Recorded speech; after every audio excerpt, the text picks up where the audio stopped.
Préparez-vous, le casse-tête orange sera particulièrement pénible cet automne et votre patience semble déjà limitée. C'est horrible, je suis toujours des délais tout le temps à cause de ça. C'est vraiment incroyable.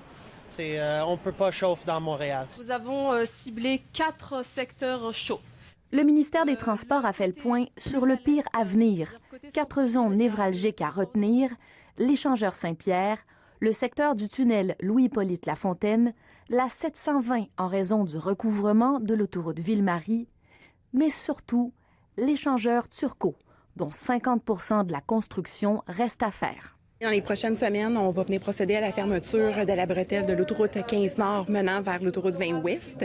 Cette fermeture-là sera mise en place pour une durée approximative de 8 semaines. La fermeture complète de ce tronçon aura lieu à la mi-septembre. Un détour sera proposé via la rue Saint-Patrick. Et en plus des chantiers du ministère des Transports du Québec, il faut ajouter à cela les chantiers de la Ville de Montréal, comme par exemple ici, sur la rue Peel.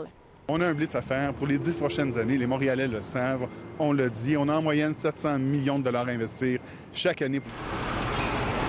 Au total, c'est une vingtaine d'entraves majeures cet automne que la Ville prévoit. Prendre son mal en patience, je pense que c'est ça qui est le plus difficile. Je découvre la ville et je suis vraiment étonné un peu par la grandeur des chantiers que la ville a, donc j'espère que c'est pour le mieux.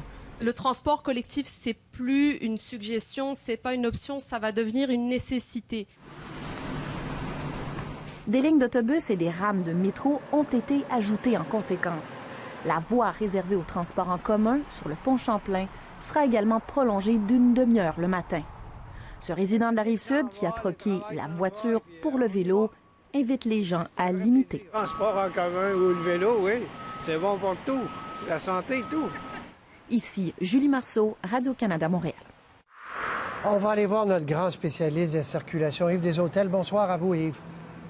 Bonsour, Patrice. Alors, est-ce qu'il y a moyen de s'y retrouver dans ces détours? Est-ce qu'il y a moyen d'y échapper au maux de tête absolu? Selon moi, il n'y a pas vraiment moyen de s'en sauver, je pense, cet automne, parce qu'il y a tellement de chantiers qui vont... Il y en a déjà beaucoup en ce moment, et ceux qu'on va rajouter, là, ça sera, je crois, assez cauchemardesque, si je peux utiliser cette expression. Et comme disait notre collègue tout à l'heure, c'est surtout dans l'échangeur Turcot, que voulez-vous? On ferme dans quelques jours la bretelle 15 Nord pour 20 Ouest vers Dorval. Alors, les gens qui vont arriver par le pont Champlain, vers le centre-ville, ça ne fonctionne pas. Vers Dorval, ça ne fonctionne pas. On va être obligé de continuer sur Décarie. Et là, Décarie est toujours congestionné 365 jours par année. Alors, vous voyez le cauchemar. Et du côté de l'alternative qu'on va proposer, qu'on va essayer en tout cas de mettre en place, c'est le détour par Sortie la Vérandrie, Saint-Patrick, Monk, Notre-Dame, et pour pouvoir récupérer la 20 Ouest. Mais vous voyez, ça passe à travers des rues pas résidentielles, mais enfin pas prévues pour tout ce flot de voitures qui va arriver. On va mettre des policiers en place, c'est sûr, mais ça s'annonce assez pénible. C'est pour ça qu'on parle beaucoup du transport en commun. Ça sera peut-être la meilleure solution, ou changer les habitudes. Moi, en tout cas, sur la Rive-Sud, je partirais peut-être à 5 heures du matin pour être sûr d'éviter tous les bouchons. C'est incroyable. Puis on s'en parle souvent.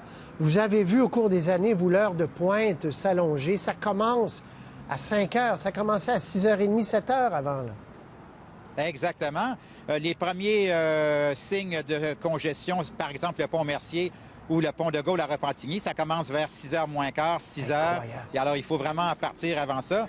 L'autoroute des Laurentides, quand j'ai commencé, vers le matin, vers le sud, ça commençait à bloquer autour de Laval, de Sainte-Thérèse. Mais maintenant, c'est Blainville, c'est Mirabel et c'est souvent même depuis Saint-Jérôme.